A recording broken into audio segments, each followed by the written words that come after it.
Dr. Redlener, the failure at the center of all of this is the failure to respond to intelligence that was in the Times reported to have been in his PDB as early as January. We know whether he saw that or just heard one of the verbal briefings that he knew by February 7th because he told Bob Woodward he knew just how lethal coronavirus was, that it was a plague, that it would, quote, rip people apart. Joe Biden seems to have grabbed those confessions and turned it into a pretty effective message about all of the harm Donald Trump has done, not just to the public health, but to the economy. If he wins, and listen, we don't make predictions. We never should have in the first place, but the conclusion is a mystery and unknown to everybody. But what policy changes turn around the current trajectory we are on, which the model suggests could have us at a number as horrific as 400,000 Americans lost by the end of the year?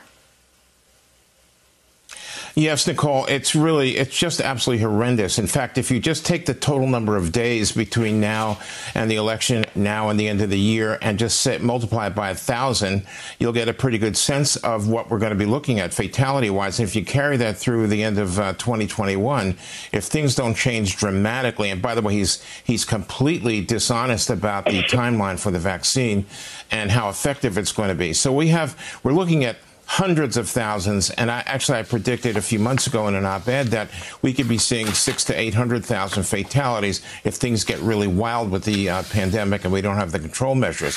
So what we've learned about him, he's absolutely a pathological liar. We should be reminding ourselves about this every day. And I'm waiting for the moment when his supporters will get this. And, you know, he was impeached for making a phone call to the Ukraine president.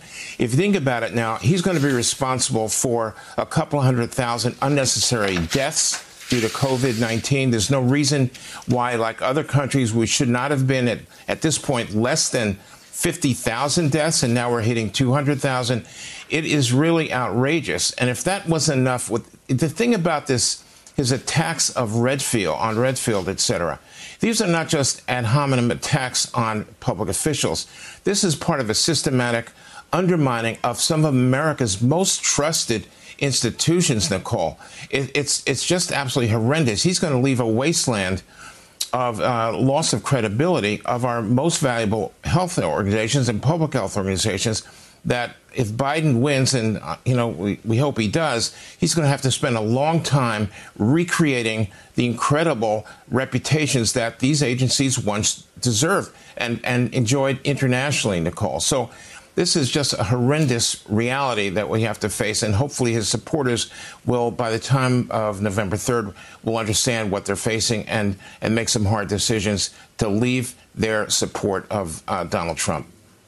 Hey there, I'm Chris Hayes from MSNBC. Thanks for watching MSNBC on YouTube. If you want to keep up to date with the videos we're putting out, you can click subscribe just below me or click over on this list to see lots of other great videos.